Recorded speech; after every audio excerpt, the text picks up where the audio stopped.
सरकार की तरफ से नोटिफिकेशन बाकाज़ाब्ता तौर पर जारी कर दिया गया है। सरकारी मुलाजमिन की तनख्वाहों, पेंशन में इजाफे के हवाले से जो वज़ीर आज़म पैकेज था उसके तहत जो एम्प्लॉइज भर्ती किए जाते थे, जो दौरान सर्विस लोग फौत हो जाते थे, उनके बच्चे या इसी तरह जो रिटायर्ड हो जाते थे उनके बच्चों की भर्ती के हवाले से उस पर जो है वो बातचीत होगी। अस्सलाम वालेकुम नाज़रीन, मैं हूँ आपका मेज़बान इरशाद अंसारी और आप देख रहे हैं एक्सप्रेस न्यूज़। नाज़रीन, आज हम आपसे दो इशूज़ पे बात करेंगे कि एक तो सबसे पहले हम बात करेंगे कि सरकारी मुलाजमिन के हवाले से, क्योंकि बजट की आमद है, हर बंदे की नज़र जो है वो बजट पे है और हमें जो है वो आपके कमेंट्स और जो आरा आती हैं, टेलीफोन कॉल्स आती हैं, उसमें भी ज़्यादातर लोगों का जो रद्द अमल होता है वो तनख्वाहों, पेंशन और उनके जो अलाउंसेस हैं उस पर ही होता है कि इस इशू को हाईलाइट करें।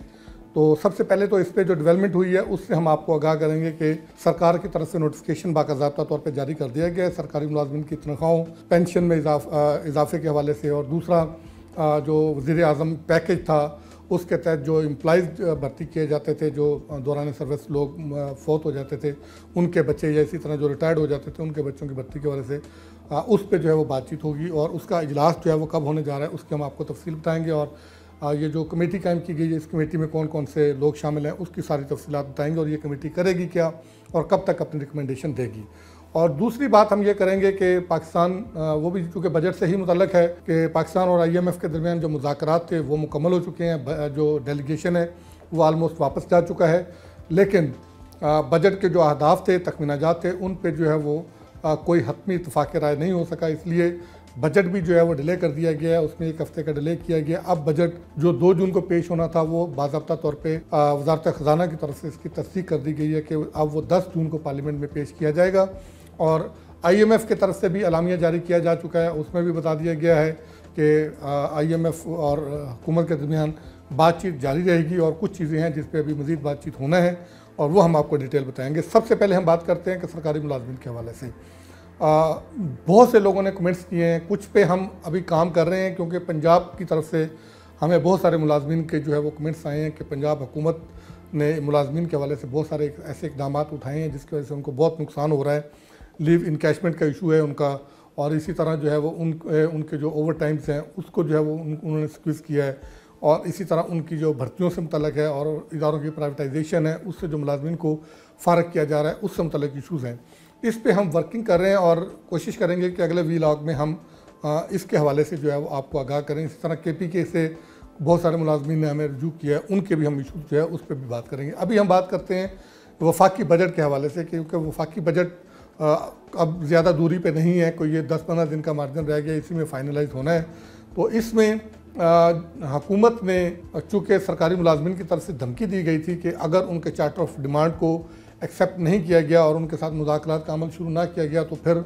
2 जून को जो है वो बाज़ाब्ता तौर पे धरना दिया जाएगा, और बजट वाले दिन था, चूँकि वो बजट के दिन उन्होंने अनाउंस किया था। अब बजट चूँकि डिले हो चुका है और हुकूमत ने लेकिन उनकी बात मान ली है, और अब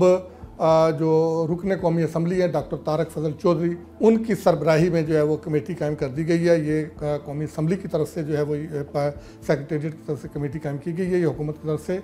और इस कमेटी का इजलास भी जो है वह तलब कर लिया गया है। 27 मई को इस कमेटी का इजलास होगा और इसका एजेंडा भी जारी हो चुका है। हम अपने व्यूअर्स के लिए जो है ये जो कमेटी कायम हुई है उसका नोटिफिकेशन और उस कमेटी में कौन कौन से लोग शामिल हैं और उसका एजेंडा क्या है वो भी हम अपलोड कर देंगे, वो आप उसको देख भी सकते हैं। कुछ तफसीलात हम आपसे शेयर भी करेंगे कि इस कमेटी में कौन कौन से लोग शामिल हैं, ये मैं आपको बताता चलूँ। ये नोटिफिकेशन से ही मैं आपको कुछ तफसीलात देख के बता रहा हूँ कि इसके जो सरबराह हैं वो डॉक्टर तारक फजल चौधरी हैं, ये मिनिस्टर हैं पार्लियामेंट्री अफेयर्स के और चीफ वेप भी हैं हुक्मरान जो जमात है यानी पाकिस्तान मुस्लिम लीग नून के। और इस कमेटी के मेंबरान में जो है वो जो एम्प्लॉइज़ की जो यहाँ पे सबसे बड़ी जो तंजीम बनी हुई है उनके चीफ कोऑर्डिनेटर हैं रहमान अली बाजवा, वो इसमें शामिल हैं। फिर इसी तरह इसी एसोसिएशन के जो चेयरमैन हैं वो हैदर अली ख़ान, वो इसके मेंबर हैं। राजा ताहिर महमूद जो प्रेसिडेंट है वो इसके मेंबर हैं। और इस कमेटी के इजलास में जो शरीक होंगे, ये जो नोटिफिकेशन जारी किया गया और उसके बाद मीटिंग कॉल की गई है, उसका जो नोटिस किया गया उसके लिए ये सेक्रेटरी फाइनेंस को कहा गया है, वो भी इसमें इस इजलास को अटेंड करेंगे। और ये कहा गया है कि सेक्रेटरी फाइनेंस अगर खुद नहीं आ सकते तो कम से कम ग्रेड 21 का ऑफिसर हो जो इस कमेटी को जो है वो रिप्रेजेंट करे फाइनेंस मिनिस्ट्री की तरफ से, और इस कमेटी के इजलास से पहले ये जो सारा वर्किंग पेपर है वो तैयार करके तमाम मेंबरान को पेश किया जाएगा और जो चार्टर ऑफ डिमांड है मुलाजमीन की तरफ से वो भी उनको पेश किया जाएगा ताकि तमाम मिनिस्ट्रीज इस पर अपना अपना वर्किंग मुकम्मल करके तो फिर वो अपनी प्रपोजल्स के साथ आएँ। इसमें लॉ एंड जस्टिस डिवीज़न के लोग भी जो है वो इसमें शरीक होंगे। उनको भी यही कहा गया कि कम अज़ कम ग्रेड 21 का ऑफिसर हो जो इसमें शामिल हो, और इसी तरह सेक्रेटरी एस्टेब्लिशमेंट से कहा गया कि वो भी इस इजलास में शामिल हों। अगर वो नहीं हो सकते तो फिर कम अज़ कम ग्रेड 21 के रैंक का ऑफिसर इसमें शामिल हों। इसी तरह chairman federal board of revenue वो इस इजलास में जो है वो शरीक होंगे। जो एजेंडा आइटम्स हैं उसमें सर फहरिस्त पेंशन रिफॉर्म्स हैं, और चूँकि हुकूमत ने पेंशन जो है वो जो नया सिस्टम लेके आ रही है, जो अब नए लोग भर्ती होंगे वो कंट्रीब्यूटरी पेंशन सिस्टम के तहत होंगे, उस पर मुलाजमीन के तहफ़्फ़ुज़ात हैं और उनका ये कहना है कि पेंशन का वही सिस्टम जो है वो रखा जाए। पेंशन इस्लाहात पे बात होगी, जो डबल पेंशन ख़त्म की गई है उस पर बातचीत होगी। इसी तरह जो ये कहा गया कि जो लोग भर्ती होंगे दोबारा रिटायरमेंट के बाद दोबारा मुलाजमत करेंगे उनको या पेंशन लेनी पड़ेगी या आपको जो है वो तनख्वाह लेनी पड़ेगी, दोनों में से एक करना पड़ेगा। फेडरल बोर्ड ऑफ रेवेन्यू ने और वजारतों और डिवीज़नों ने अपने मातहत डिपार्टमेंट्स और इदारों से जो रिटायरमेंट के बाद दोबारा एम्प्लॉय हुए हैं उनकी फहरिस्तें भी तलब कर ली हैं ताकि जो डबल पेंशन ले रहे हैं उनको और इसी तरह जो पेंशन के साथ साथ तनख्वाह भी ले रहे हैं उनको पॉइंट आउट करके उनको चॉइस दी जाए कि या तो वो मुलाजमत छोड़ दें जो दोहरी उन्होंने शुरू किया है, या तनख्वाह और पेंशन दोनों में से किसी एक का इंतखाब करें। तो इस एजेंडे में ये भी चीज़ शामिल है, उस पर बातचीत होगी। और इसके साथ साथ appointment against PM assistant package,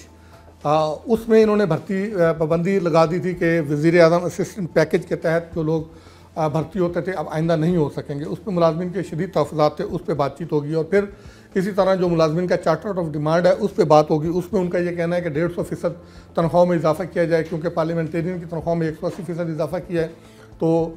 इस तरह अब जो है वो मुलाजमीन की तनख्वाह में भी 150% इजाफा किया जाए। इसी तरह मुलाजमीन को मिलने वाले जो अलाउंसेज हैं, ख़ासकर जो कन्वेंस अलाउंस है और मेडिकल अलाउंस है, इसको बढ़ाया जाए। और इसके साथ साथ उनको जो लेट सिटिंग अलाउंस मिलता था उसमें भी उनका कहना है कि ये इसमें इजाफा किया जाए। और हायरिंग जो है, हायरिंग का बहुत बड़ा इशू चला आ रहा है और वो ये कहते हैं कि आप एक तरफ लोगों को जो है वो आपके पास मकानात नहीं है सरकारी, ना फ्लैट है कि जो आप लोगों को एम्प्लॉइज़ को दे सकें, तो फिर हायरिंग जो दी जाती है वो इतनी कम होती है कि ख़ासकर रावलपिंडी, इस्लामाबाद जैसे बड़े शहरों में वो हायरिंग उतनी नहीं होती कि जितनी हायरिंग पे उनको कोई मकान मिल सके। उनको जितनी हायरिंग मिलती है उससे डबल उनको अपने पास से डालना पड़ता है। तो उनका मुतालबा ये है सरकारी मुलाजमिन का कि हायरिंग बढ़ाई जाए। तो हाउस रेंट हायरिंग जो है उसकी हद बढ़ाने पे भी बातचीत होगी। इसी तरह जो इनको सीलिंग मिलती थी उस पर भी जो है वो बातचीत होगी। तो ये ओवरऑल जो है वो एक जो मुलाजमीन का पूरा एक चार्टर ऑफ डिमांड है उस पे जो है इस जो 27 मई को इजलास तलब किया गया उसमें ये सारी चीज़ें जो है वो डिस्कस होंगी। उसके बाद फिर जो है वो प्रपोजल और सिफारिशें तैयार करके हुकूमत के सामने रखी जाएंगी और हुकूमत फिर इसको जो है वो वफाकी काबीना के इजलास में इस पर जो स्पेशल इजलास होता है उसमें इस पर डिसीजन करेंगे कि तनख्वाह में कितना इजाफा किया जाना है, अलाउंसेस में कितना इजाफा करना है, हायरिंग में कितना इजाफा करना है और हाउस जो सीलिंग मिलती है अराउंड हाउस रेंट सीलिंग उसमें कितना इजाफा होना है। ये सारी चीज़ें फिर उसमें डिसीजन होंगी। अब आते हैं हम IMF की तरफ। IMF की तरफ से बाज़ाब्ता तौर पे इलामिया जारी कर दिया गया। उसमें ये बताया गया कि अगरचे बहुत सारे मामलात में पेशरफ्त हुई है और इसी तरह IMF की जो डायरेक्टर हैं उन्होंने वाशिंगटन में जो प्रेस कॉन्फ्रेंस की है उसमें भी इस बात को तस्लीम किया है कि प्रोग्राम ऑन ट्रैक हैं, बहुत सारी शराइत जो है वो पूरी कर दी गई हैं और पाकिस्तान की कारकर्दगी जो है वो ठीक है। लेकिन उसके बावजूद जो आने वाला माली साल का बजट है उसको IMF प्रोग्राम के साथ अलाइन करने के लिए IMF की टीम पाकिस्तान आई थी जो 23 तारीख तक जो है वो इंगेज रही। और उनके जो डायरेक्टर बराए मशरक़ वस्ता और वस्त एशिया जिहाद आज़ोर जो आए हुए थे उन्होंने वज़ीर ख़जाना से भी मुलाकात की, उन्होंने वज़ीर आज़म मियां शहबाज शरीफ से भी मुलाकात की, सदर ममलिकत से भी मुलाकात की। इसी तरह वफाकी और सूबाई जो हुकूमतों के दूसरे जो नुमाइंदे हैं उनसे भी मुलाकातें की। और इसी चीज़ का जो है वो एतराफ़ अपने अलामिया में भी किया गया जो IMF की तरफ से जारी किया गया। उसमें कहा गया कि मुज़ाकरात बहुत अहम रहे हैं और अच्छे रहे हैं और पेशरफ्त हुई है। बहुत सारी चीज़ों पे उन्होंने इत्मीनान का इज़हार किया, लेकिन उनका ये कहना था कि अभी कुछ चीज़ों पे काम करना जो है वो बाकी है और इसके लिए मज़ीद वक्त जो है वो दरकार है। अब वर्चुअल जो है वो IMF के साथ जो है वो बातचीत होती रहेगी। उसमें जो सबसे ज़्यादा बात चल रही है वो जो हुकूमत रिलीफ देने के लिए सोच रही है उस पर बातचीत चल रही है। उसमें तनख्वाहदार तबके पे टैक्स जो है उसमें रिलीफ देने की बात है। उस पर बात हो रही है कि अगर आपने ये रिलीफ देना है तो इसका हमें अल्टरनेट दिया जाए। इसी तरह इंडस्ट्रियल सेक्टर के लिए जो खासकर मैन्युफैक्चरिंग का सेक्टर है उसमें खाम माल को अगर टैक्सों में ड्यूटी में छूट देनी है उसके लिए, रियल एस्टेट सेक्टर के लिए अगर कैपिटल गेन टैक्स को कम करना है और विद होल्डिंग टैक्सेस को कम करना है, उस पर जो है वो रैशनल दिया जाए। तो ये सारी चीज़ें, और IMF का ये कहना है कि अगर आपने ये करना है तो फिर आप अपने जो हुकूमती अखराजात हैं उनको रिड्यूस करें, और ताकि उधर से आपको फिस्कल कुशन मिले। अब ये सारे मामलात हैं, इस पर वर्चुअल जो है वो अगले चंद दिनों में बातचीत होगी, और तवक्को ये की जा रही है कि ये जो कमिंग वीक है उसमें IMF के साथ जो है वो बजट के जो अहदाफ हैं उसमें मामला तय पा जाएंगे। और उसी दौरान जो है वो 26 तारीख को हमारा जो है वो APCC की मीटिंग हो जाएगी। उसमें अगले माली साल का जो तरक्याती बजट है यानी PSDP उसकी मंजूरी हो जाएगी, और साथ ही जो है वो सालाना तरक्याती मंसूबे की मंजूरी हो जाएगी, और फिर GDP,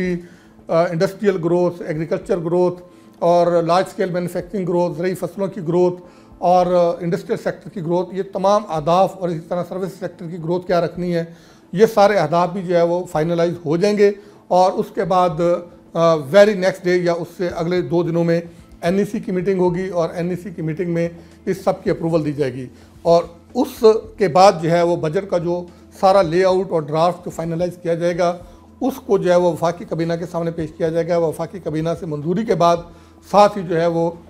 इसकी जो है वो स्पेशल जो कमेटी होगी काबीना की, उससे अगले दिन यानी बजट वाले दिन ही 10 तारीख को ही उसकी मंजूरी दी जाएगी, और मंजूरी देने के बाद उसी इस अहम इजलास में सरकारी मुलाजमिन की तनख्वाहों, पेंशन, उनके जो पर्क्स एंड प्रिविलेजेस हैं उसमें इजाफे का फैसला होगा। उसके फौरी बाद जो है वो बजट पार्लियामेंट में पेश कर दिया जाएगा, और पार्लियामेंट में बजट पेश करने से पहले यानी 9 जून को इक्तिसादी सर्वे जो है वो हुकूमत पाकिस्तान पेश करेगी। वो नॉर्मली वज़ीर ख़जाना उसमें होते हैं, वजारत मनसूबाबंदी के जो वज़ीर हैं SN इकबाल वो होंगे, और चीफ़ इकोनॉमिस्ट होंगे वो अगले माली जो है इकोनॉमिक सर्वे पेश करेंगे, जिसमें रवा माली साल की इक़्तिसादी कारकर्दगी के बारे में बताया जाएगा, और फिर साथ साथ थोड़ा ये भी बताया जाएगा कि अगली माली साल के लिए क्या अहदाफ जो है वो मुकर्रर किए गए हैं। तो नाज़रीन, आज तक का यही था। आप देखते रहिए एक्सप्रेस न्यूज़, और अपने कमेंट्स और अपने आरा से जो है वो हमें आगाह करते रहें। जैसे आज के व्लॉग में भी हमने आपके कुछ आरा और आपके जो तहफ़्फ़ुज़ात थे उनको जो है वो शामिल किया, और आपकी आवाज़ अरबाब इख्तियार तक पहुँचाने की कोशिश की है। और अगले व्लॉग में भी जो चीज़ें आप हमें जिन इशूज़ के बारे में आगाह करेंगे, हम कोशिश करेंगे कि उसको जो है वो हाईलाइट करें। कुछ इशूज़ हैं जिन पे मैंने आपको बताया कि उस पर हम काम कर रहे हैं, अगले व्लॉग में हम उसको जो है वो शामिल करेंगे, और अगर आपकी आरा होंगी तो उसको भी उसी व्लॉग में शामिल कर लिया जाएगा।